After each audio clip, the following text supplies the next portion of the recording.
আমি প্রথমে দুধটা জালে বসাচ্ছি। এটাকে একটু জাল দিয়ে ঘন করে নেব। আপনারা তো শীতকালে অনেক পিঠে পায়েস অনেক রকমভাবে খান, আজকে আমার এই রেসিপিটা একদিন বানিয়ে খান। আমি এখানে একটা পাত্র নিয়েছি, দিয়ে দিচ্ছি গুড় আর সাথে দেবো একটু জল। গুড় আর জলটাকে আমি একটু জাল দিয়ে নেব, ফুটিয়ে নেব।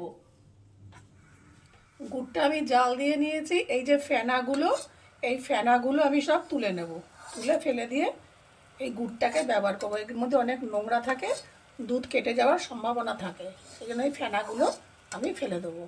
আমি নিয়েছি বাসি রুটি, মানে লেফট ওভার রুটি।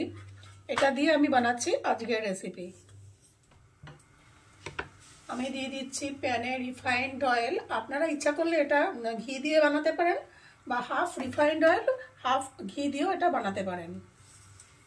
তেল গরম হয়ে গেছে, এবার এই রুটিগুলো আমি একটা একটা করে কড়া করে ভেজে নেব, বা আপনারা টুকরো টুকরো করে নিয়েও ভাজতে পারেন।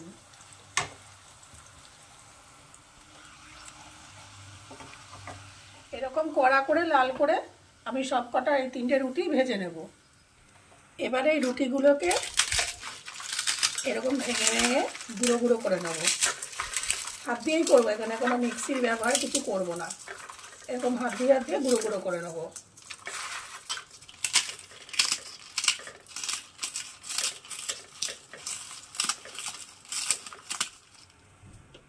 আমি এই কড়াইটা নিয়েছি, যেটার মধ্যে আমি রুটিটা ভেজেছিলাম, সেই কড়াইয়ের মধ্যে দিয়ে দিচ্ছি অল্প করে। আমি এখানে 1 লিটার দুধ নিয়েছি, দিলাম হাফ লিটার দুধ এই কড়াইতে ঢেলে দিলাম। আমার কাছে এই 100 গ্রাম পরিমাণ মতন খোয়া ক্ষীর আছে। এই খোয়া ক্ষীরটাকে আমি ভেঙে বা এরকম ঘষে নিয়ে দিয়ে দেবো। আপনাদের কাছে খোয়া ক্ষীর না থাকলে আপনারা গুঁড়ো দুধের এখানে ব্যবহার করবেন।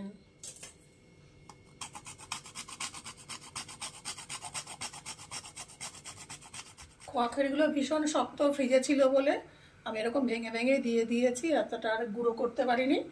আপনাদের হাতে সময় থাকলে আপনারা গুঁড়ো করেই দেবেন। আচ্ছা, এবার দিয়ে দিচ্ছি ভেজে রাখা এই রুটিগুলো।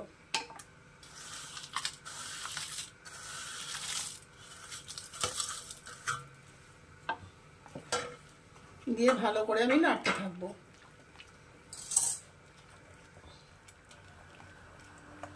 দিয়ে দিচ্ছি একটু এলাচের গুঁড়ো।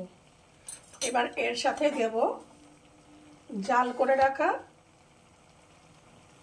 গুড়। এবার এটাকে হালকা আছে আবার একটুখানি নাড়িয়ে নেব। তৈরি আমার বাসি রুটি দিয়ে পায়েস। আমি এখানে খেজুরের গুড়ের ব্যবহার করেছি বলে আমি এখানে কাজু কিশমিশ ব্যবহার করিনি। অন্য সময় আপনারা এখানে কাজু কিশমিশের ব্যবহার অবশ্যই করতে পারেন।